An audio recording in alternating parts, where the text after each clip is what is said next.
vamos al Moralejo a oír misa. Sí hay. Moralejo es la pedanía más cercana que hay aquí que tenga iglesia. Cada 15 días, cada sábado hay misa y vamos allí a misa, sí. Yo soy católico, entonces, como estoy en desacuerdo con el cura el obispo, el vicario y el entorno, pues me desplazo a Moralejo. Estamos defendiendo lo nuestro. Haciendo fuerza. Y hacemos fuerza a ver si esto sale para adelante. Se apaña un poco ya está bien.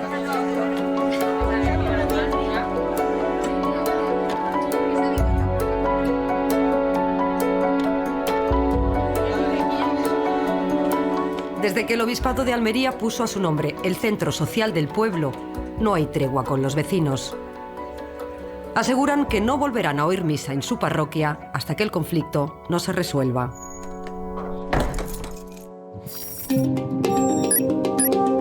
Topares no es un lugar de paso. Allí se va. Es uno de los pueblos más aislados de la provincia de Almería. Su ayuntamiento está a 30 kilómetros y no hay otros pueblos a su alrededor. A pesar de ello, consiguen mantener su empuje gracias a la agricultura y a la ganadería. Nosotros, como anécdota, siempre decimos que Topares no está lejos, son los otros sitios los que están lejos de Topares. Hace 130 años, los vecinos crearon la Hermandad de las Ánimas como un lugar de apoyo mutuo. Con el tiempo consiguieron un centro donde reunirse. Mire usted, el local lo construyó el pueblo en los años 50. Usted imagínese en aquellos años, lo que era para el pueblo, que no había nada, el esfuerzo que era hacer un local como este, que no había ni un sitio donde juntarse el pueblo, un sitio que es un lugar de ocio para que la gente se juntase, para hacer obras de teatro. Digamos que este local es el pulmón del pueblo.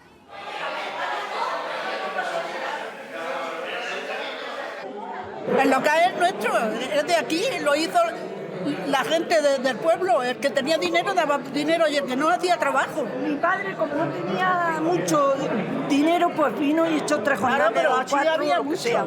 Y que era donde nos dimos nuestros primeros besos, nuestros amores, teníamos. Y he enseñado a gente, a muchachas, a bailar, parranda, malagueña, manchega y gandula.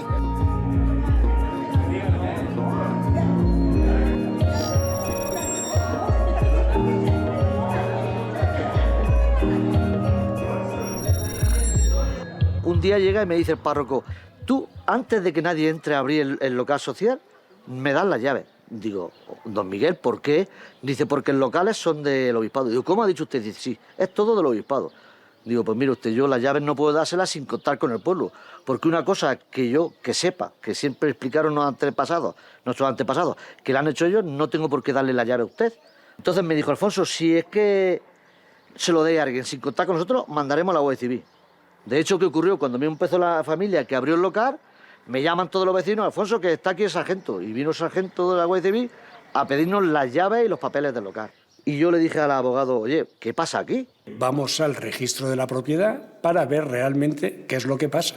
¿Cuál fue la sorpresa cuando nos dimos cuenta que se lo habían inmatriculado en 2 fases distintas? En una primera fase es la del año 2008, en la cual se refiere a un local comercial con poco uso religioso.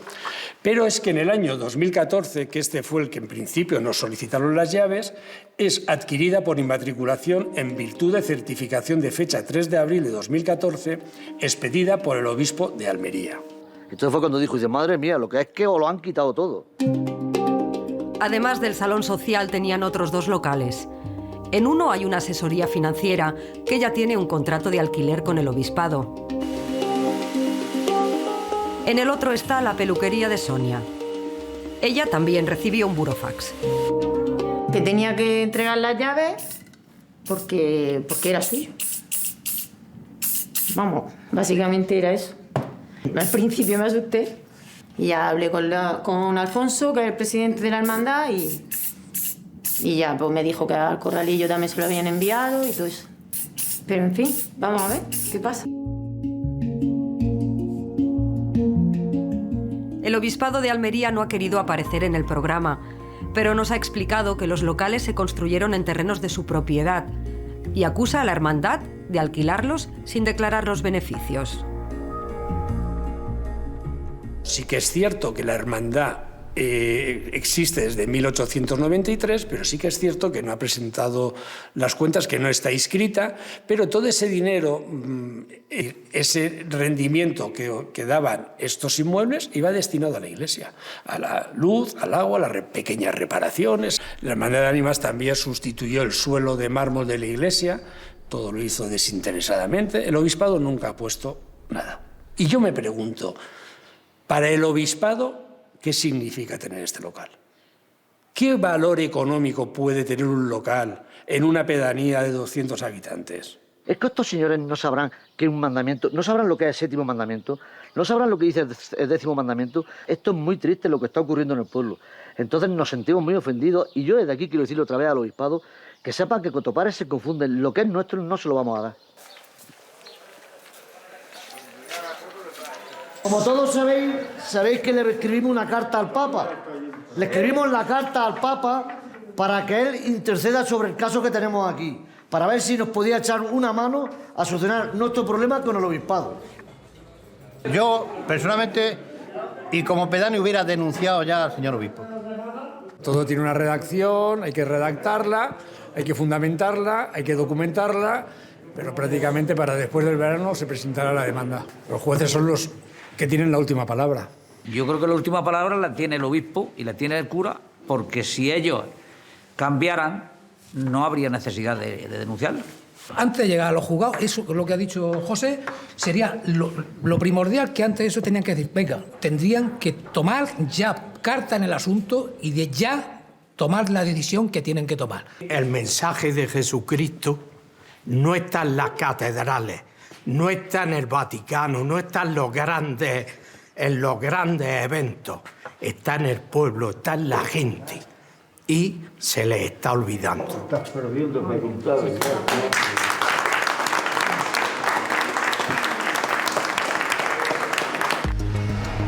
Los conflictos que generan las inmatriculaciones de la Iglesia van más allá de Topares. Como un goteo aparecen casos en contra de algunas de las anotaciones en el registro que han hecho diferentes obispados. Inscribir en el registro un bien es hacer pública su propiedad y cuando se hace por primera vez se llama inmatricular. En este registro de Madrid se guardan todas las anotaciones que se han hecho desde que se creó, hace 160 años. El registro de la propiedad se crea en 1861 con el objetivo de favorecer sobre todo el crédito territorial, es decir, acreditar que una persona es propietaria para poder obtener financiación con sus propios bienes. Se obtiene así la posibilidad de obtener un préstamo hipotecario, realizar inversiones y el objetivo esencial es dinamizar el comercio. Cuando un particular acude al registro a inscribir un bien, tiene que aportar unos documentos que acrediten su propiedad, como por ejemplo una escritura. Para los poderes públicos el procedimiento es diferente. Basta con la certificación de un funcionario autorizado. Durante años la Iglesia, como el Estado, también tuvo esta potestad. El procedimiento que existía antes buscaba favorecer que las administraciones públicas y la Iglesia Católica inscribieran sus bienes y tenían un procedimiento especial. Por medio de una certificación pueden acceder al registro de sus bienes. Incluso se equiparaba a los obispos con notarios, de manera que el obispo se autocertificaba que el bien le pertenecía, accedía al registro de la propiedad e inscribía un bien sin tener que demostrar que le pertenecía. Pasan los años y en pleno franquismo, el reglamento de la Ley Hipotecaria de 1946 mantiene esta facultad de la Iglesia, con una excepción: no permite la inscripción de templos católicos. En 1998 hay un recurso de la Iglesia en el sentido de que todas las confesiones religiosas en España pueden inmatricular sus templos a su nombre, pero la Iglesia Católica no tiene capacidad por ese recorte del registro de la propiedad. Esto cambia cuando el gobierno de José María Aznar modifica la legislación y permite a la Iglesia Católica inscribir también los lugares de culto. Finalmente se deroga todo el artículo 5, que era el que establecía limitaciones a la inscripción de estos templos y también de otros bienes públicos. Entonces es en 1998 cuando hay una modificación de la ley hipotecaria que le permite a la Iglesia inmatricular sus templos. y los inmatricula por certificación, porque muchos de esos templos datan del siglo VI, VII, del siglo VIII, del siglo X, y en aquel momento la propiedad no está en un papel certificada. Cambia la ley, pero la Iglesia mantiene la misma potestad que el Estado para certificar la propiedad.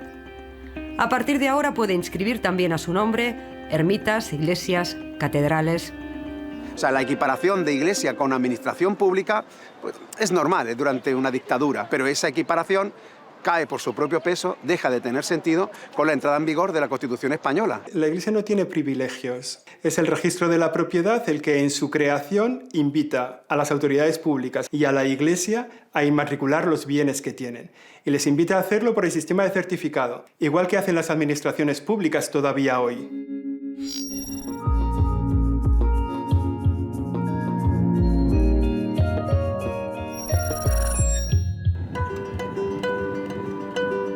En el kilómetro cero de Galicia se encuentra Lalín. Es el lugar de España donde la Iglesia ha inmatriculado más bienes que no son lugares de culto. Un total de 142 inmuebles. Pero lo que nos trae aquí es la iglesia de San Martiño, de Lalín de Arriba. De padres a hijos siempre circuló la misma historia.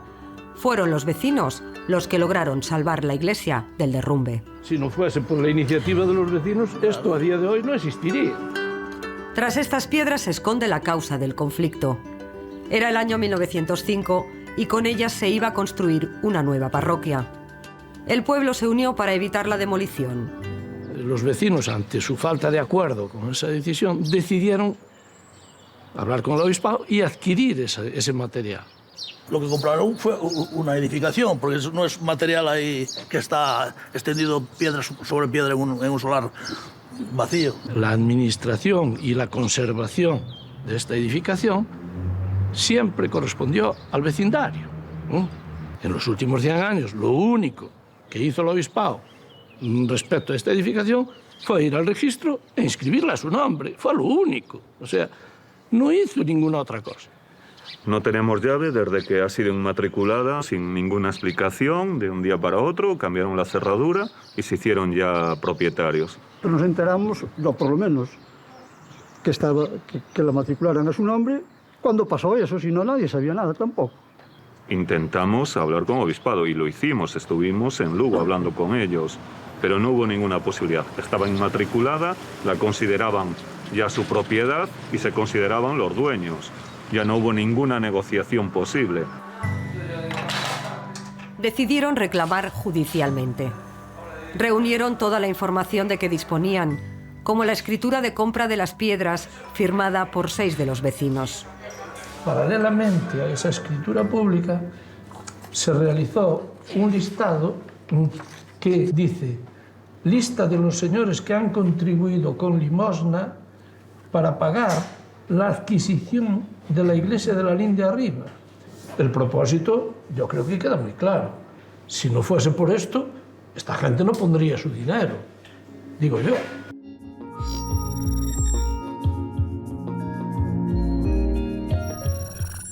Hace unos años los vecinos quisieron arreglar el tejado de la iglesia. Para acceder a la subvención necesitaban acreditar que les pertenecía. El obispado, en un correo, les reconoció la propiedad. Está en gallego, te lo voy a traducir más o menos. La parroquia fue suprimida. Para evitar su derrumbamiento, los vecinos adquirieron la propiedad. Estamos hablando a septiembre del 2014. La inmatriculación es al año siguiente. ¿Por qué entonces inmatricula la iglesia? Si ellos 10 meses antes dicen que no tienen nada que ver. Preguntamos al obispado sobre la carta. Nos dicen que es un correo personal del entonces encargado de patrimonio. Un error que no coincide con el parecer de la diócesis. Y el juez, en este caso, pues no consideró que eso sería suficiente para anular esa inmatriculación.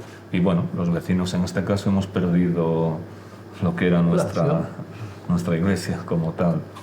Claro. Así de sencillo fue este tema. Sería inviable seguir adelante.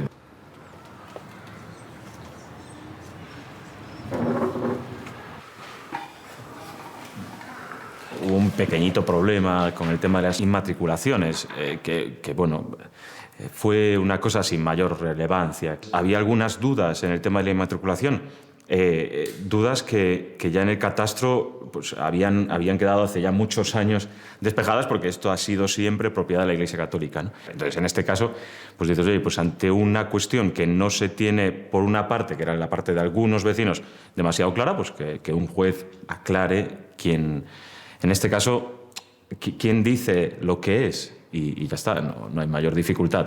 Yo entiendo que en justicia cualquier ciudadano tiene derecho a preguntar sobre el bien en el cual ellos han rezado, viven, se han casado, han enterrado a sus difuntos.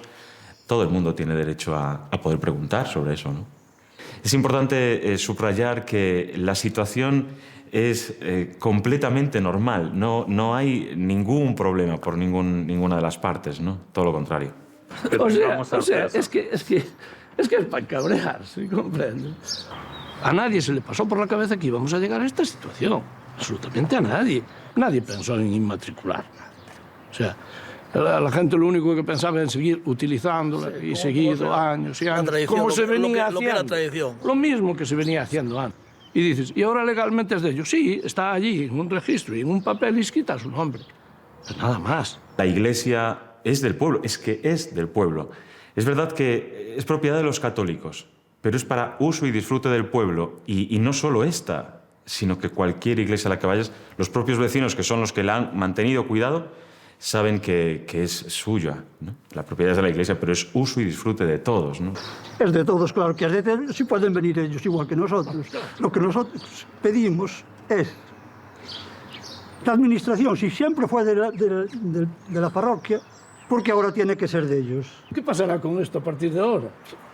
Porque cuando haya que hacer aquí cualquier obra o cualquier trabajo de mantenimiento de eso, de conservación, como dice José Antonio, ¿quién lo va a hacer? ¿Quién va a tener la iniciativa? ¿Quién va a pagarlo? El obispado, a la par que inscribe la edificación, inscribe el cementerio. ¿Qué ocurre? Que el cementerio se amplió. Hay una serie de nichos que son, ya se ve, que son más altos de lo que eran las sepulturas en general. El terreno fue adquirido por parte de una serie de personas para construir esos nichos. Y eso, el obispado también lo incluyó. En otros pueblos, los cementerios son también motivo de conflicto por las inmatriculaciones. En Topares acaban de descubrir que el obispado de Almería lo puso a su nombre en 1976.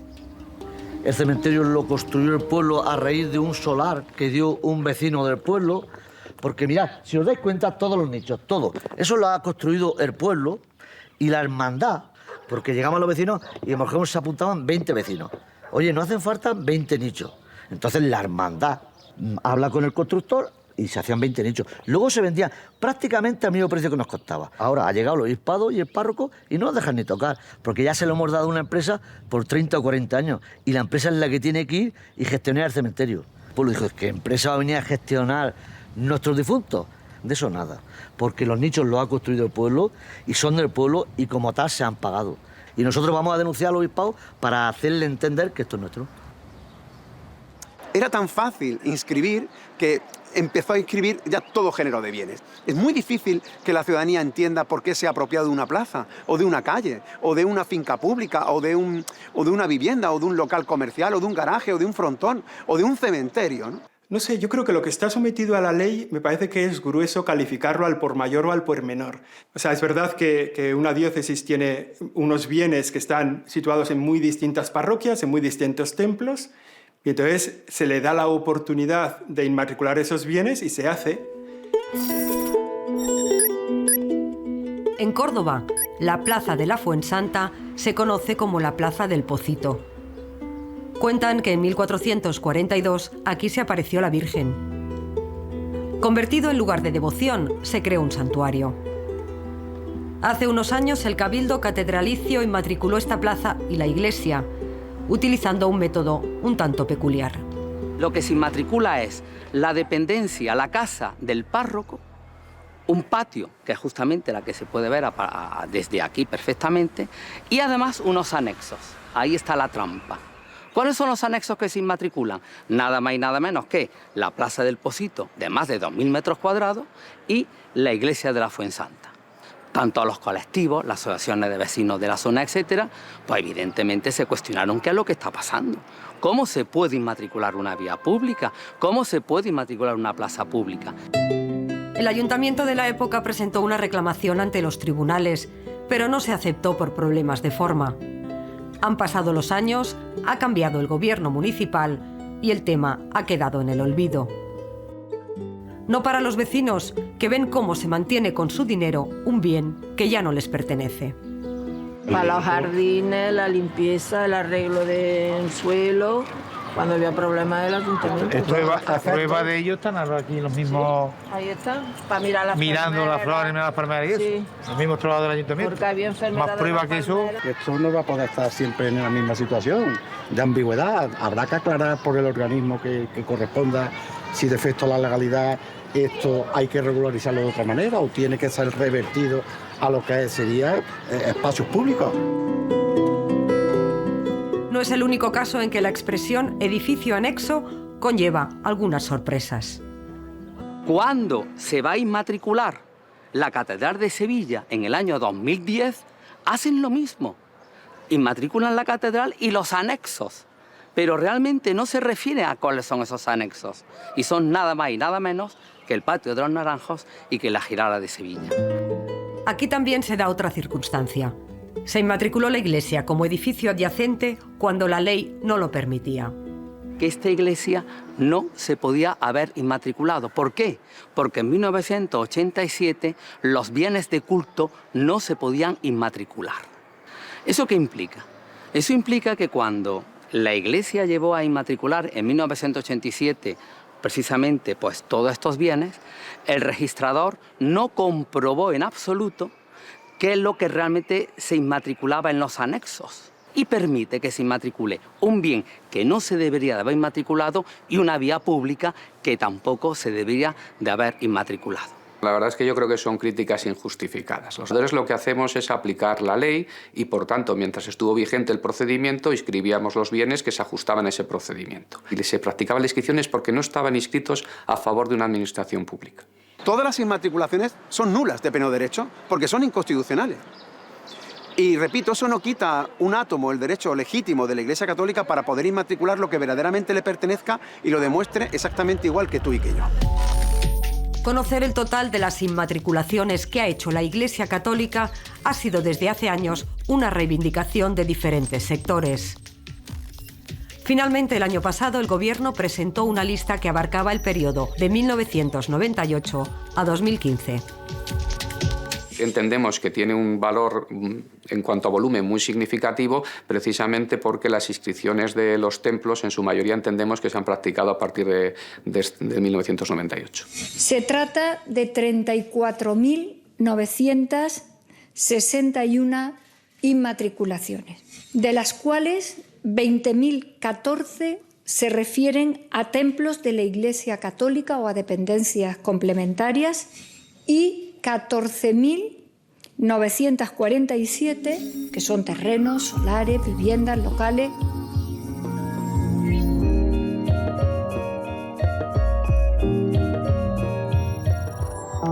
Casi el 90% de las inmatriculaciones se hicieron mediante certificación eclesiástica. La Conferencia Episcopal estudió el informe y apreció unas 1.000 incorrecciones en la lista. Había bienes que estaban duplicados, había bienes que pertenecían a otras confesiones religiosas, no a la Iglesia Católica, o había bienes que ya no eran de la Iglesia, habían sido inmatriculados en su momento, pero ya no estaban en manos de la Iglesia. No era una cuestión de devolución de esos bienes. La Iglesia inmatriculado creo que salía en el listado del registro de la propiedad 35.000 bienes. La vicepresidenta del Gobierno dijo que se había hecho de forma legal y creo que si hay algún fleco legal se puede someter a juicio y a partir del juicio la ley no siempre te da la razón, pero es la ley, ¿no? Para las asociaciones que quieren recuperar el patrimonio, la lista del Gobierno se queda corta. Lo cierto es que antes de la reforma de Aznar del 98, la jerarquía católica ya había inscrito muchísimos templos de culto, además por toda España. Prácticamente el mudéjar aragonés se inscribe antes de 1998. Estamos hablando del Pilar, del Aseo. El prerrománico asturiano se inscribe antes del 98. Antes que nada deberíamos conocer la realidad del escándalo. Nosotros podemos estar hablando de aproximadamente unos 100.000 bienes, que cuantitativamente es mucho, pero cualitativamente representan el 80% del patrimonio histórico del Estado. La gente tiene que saber que la jerarquía católica tiene a su nombre, como si fuera un solar, como si fuera un garaje, el 80% del patrimonio histórico que nos perteneció y que nos debería seguir perteneciendo, ¿no? Seas de la sequía de Robella. Señoría, no voy a denunciar. Las catedrales han sido históricamente los espacios públicos más importantes de las ciudades. El Tribunal de las Aguas en Valencia continúa reuniéndose delante de la catedral como hace siglos. Las grandes manifestaciones se hacen en la catedral y, por tanto, la gente considera que ese espacio es suyo, porque es que además lo ha pagado, han contribuido a financiar los costes, las obras que se realizan. La catedral es la sede del obispo, pero sobre todo es la sede, el espacio público por excelencia en la ciudad.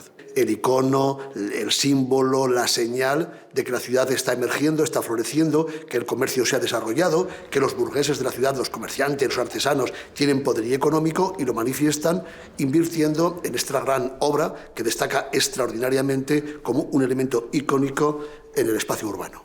¿De quién son las iglesias? ¿De la Iglesia con mayúscula? ¿Del Vaticano? ¿De la gente que la construyó? Yo creo que son de la comunidad cristiana, son del pueblo de Dios. Creo que los construyó el pueblo de Dios, creo que en buena parte los ha sostenido el pueblo de Dios, creo que cumplen los fines para los que fueron creados y creo que así seguirá siendo en el tiempo. La pregunta correcta no es de quién es la mezquita de Córdoba. La pregunta correcta es ¿qué es la mezquita de Córdoba? Porque si la mezquita de Córdoba es un bien de dominio público, no puede ser de nadie. Y no podemos discutir sobre la propiedad privada de un bien que debiera ser dominio público. Como no se ha regulado, es decir, cuando entra en vigor la Constitución española, no se regula esa situación. Convertir un bien de ese extraordinario valor en un bien privado es que se puede vender, es que se puede embargar, es que se puede hipotecar. Y a nadie se le pasa por la cabeza que eso pueda ocurrir con el Machu Picchu o con las pirámides de Keops. ¿Cómo puede ocurrir con la mezquita de Córdoba? No. O sea, la mezquita catedral de Córdoba, la catedral de Burgos están para el pueblo cristiano, para el servicio del pueblo de Dios. Y mientras haya pueblo de Dios en Burgos y pueblo de Dios en Córdoba, estarán a su servicio. Han pasado los siglos y las catedrales siguen siendo lugares de culto, sobre todo para los turistas. Gracias a ellos se obtienen grandes ingresos que no tributan. Todo lo que se recibe por lo que puede ser de visitas del turismo y tal, se revierte para el sostenimiento de ese templo, de los templos de la diócesis o de los otros templos que no pueden salir adelante. Por ejemplo, es muy significativa la labor social que el Cabildo de la Mezquita Catedral de Córdoba realiza en innumerables acciones sociales dentro de la misma ciudad de Córdoba, de la diócesis de Córdoba. ¿Por qué? Porque es un bien, es un patrimonio que genera muchos ingresos por motivo del turismo y esos ingresos revierten en la misión de la Iglesia y en una acción social bastante importante en la ciudad. La certificación eclesiástica otorgaba la propiedad y, por tanto, la posibilidad de comerciar con los bienes. En Araal, un pueblo de apenas 20.000 habitantes, la diócesis de Sevilla registró a su nombre 22 fincas, la mayoría de olivares. Bueno, estamos en una de estas fincas que comento, ¿no? Una de las fincas que fue inmatriculada por la Iglesia aquí en el término de Araal y bueno, pues, como podéis ver, pues está todo lleno de olivar, vamos, es olivar secano. Si fuera una finca que se hubiera donado, aparecería que tienen un título de propiedad, o sea, distinto al de certificación eclesiástica. Si esto fuera una donación, vendría en el registro de la propiedad, en la nota simple, no es así. Viene que fue una adquisición al amparo del 206 de la ley hipotecaria. Eso significa, no tuvo que demostrar que era suyo. Ya está. De las 22 que adquirió, 18 las inmatriculó el mismo día. Sí, el 5 de noviembre del 99. uno de los certificados literales, donde viene que esto formaba parte de la diócesis desde tiempo inmemorial. ¿Qué significa eso de tiempo inmemorial? ¿Eso qué es? ¿No? Hay desde un bien, una finca que tiene 500 metros cuadrados hasta una que tiene 21.000 metros cuadrados. Digamos que hay un rango bastante amplio en cuanto a tamaño de área, sobre todo área. Descubrieron que 4 de estas fincas la Iglesia ya las había vendido. Claro, nos damos cuenta porque abajo, donde pone el nombre del titular, pues vienen particulares, que no son la diócesis de Sevilla como en las otras fincas rústicas, ¿no? Entonces empezamos a echar un vistazo, nos damos cuenta de que estas han sido vendidas en algún momento y que queremos averiguar cuándo han sido vendidas, por cuánto han sido vendidas, para certificar que la Iglesia ha estado lucrándose con una tierra que no le costó nada adquirirla. Acabo de recoger los certificados literales de las 4 fincas que han sido vendidas. ¿Vale? Efectivamente, la diócesis de Sevilla era la propietaria anteriormente, pero bueno, hay que echarle un vistazo más en profundidad para saber exactamente qué tenemos entre manos. Una de ellas la vendieron por un precio que no acaba de cuadrar con el del mercado, bastante por encima. Quien la compró, al cabo de 2 años, la volvió a vender. Espérate, está aquí. La que se vendió por 50.000 euros... tiene 21.000 metros cuadrados. Que sea vendida por 50.000 euros, o sea, me parece mucho dinero, ¿vale? Y 2 años más tarde, el 13 de marzo del 2008, es vendido por 78.000 euros. Es llamativo que hay un incremento de 28.000 euros más en 2 años. Hemos de pensar que quien lo ha comprado, algo de información privilegiada tenía que tener. Esto se ha hecho de tapadillo, porque esto ha sido todo hecho de tapadillo.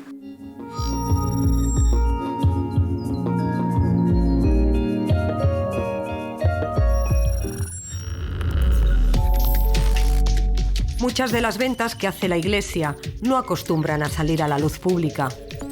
Tienen otros circuitos que las agencias con las que hemos consultado y que prefieren mantener el anonimato llaman fuera de mercado.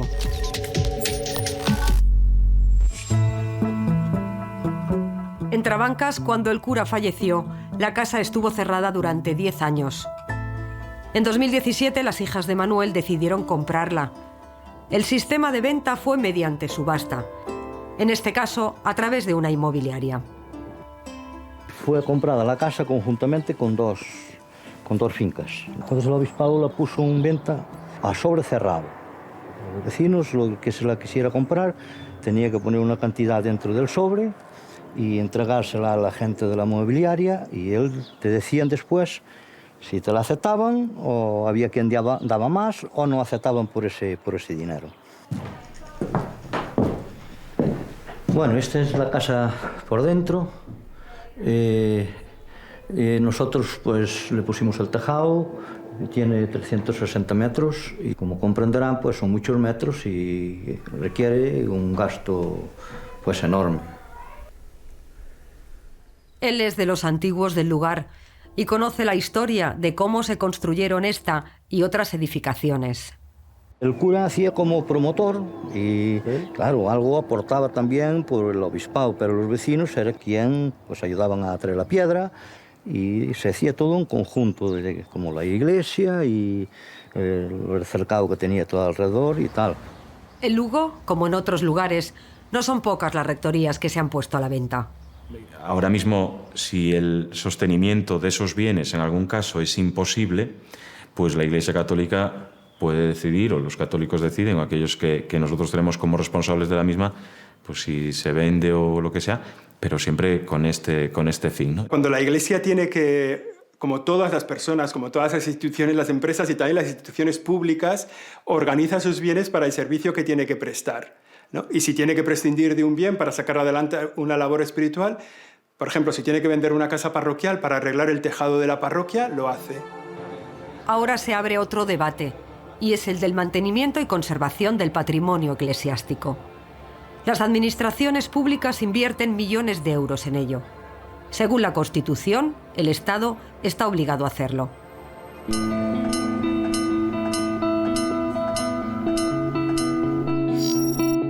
Los litigios por las inmatriculaciones parten casi siempre de vecinos, particulares o ayuntamientos contra el obispado de la zona.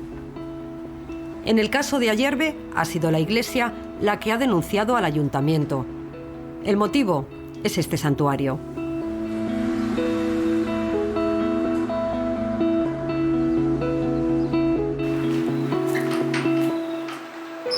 Ahora mismo nos encontramos dentro de lo que es el santuario de Nuestra Señora de Casbas, que es conocido como la pequeña capilla Sixtina del Alto Aragón, porque, como veis, es espectacular. Tenemos todo lo que son los muros, los frisos, los lunetos y los arcos decorados con pinturas al fresco. Datan del siglo XVIII, aunque no se sabe muy bien quién fue el autor. Por los años 55 hay una fotografía que empieza a deteriorarse, aparecen grietas y el 2012 se tuvo que cerrar al público debido al agrietamiento de los muros y de la bóveda. Se instaló este andamiaje para sostener la ermita, porque si no se venía abajo. Entonces el ayuntamiento decidió buscar subvenciones para arreglar el santuario, y así se hizo. Nadie antes había reclamado la titularidad del edificio, pero tras la restauración empezó el conflicto.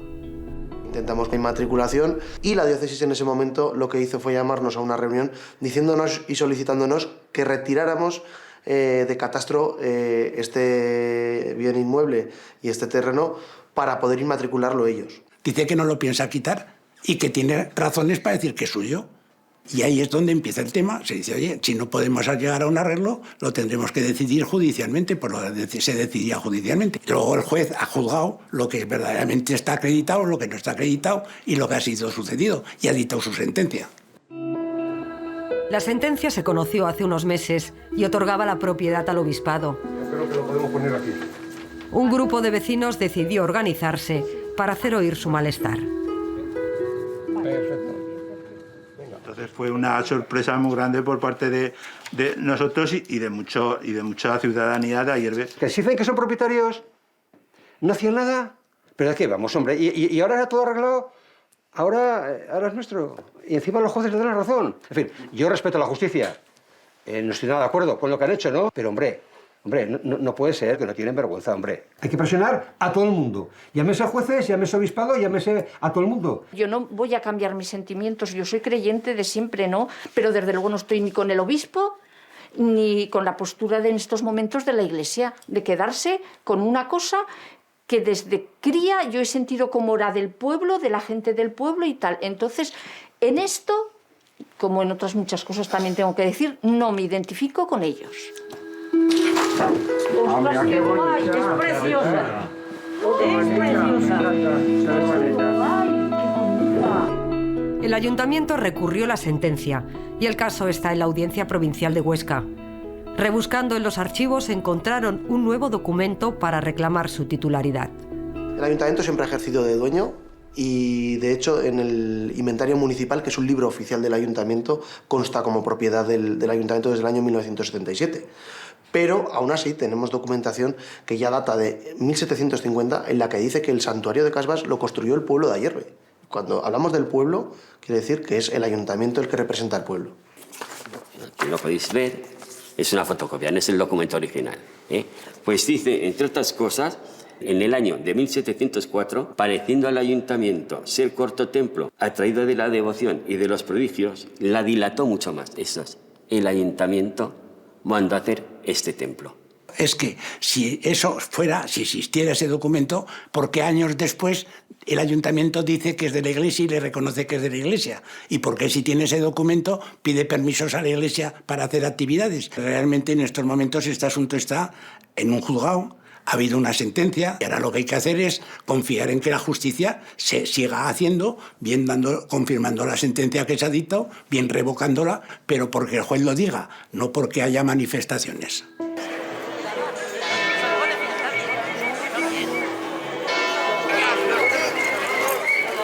Yo estoy aquí para apoyar lo de la plataforma y que la Virgen de Casbas siga siendo del pueblo. ¿Te decimos la palabra correcta?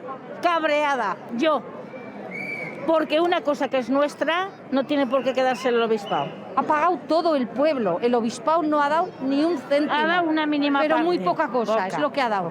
La mayoría lo ha subvencionado el pueblo, de todos los vecinos. Y no vamos contra nadie como hemos podido demostrar en esta concentración, simplemente defendemos lo que creemos que es justo. Vamos a ir hasta el final porque creemos que es de justicia y es nuestra obligación como ayuntamiento y como pueblo el defender el patrimonio municipal.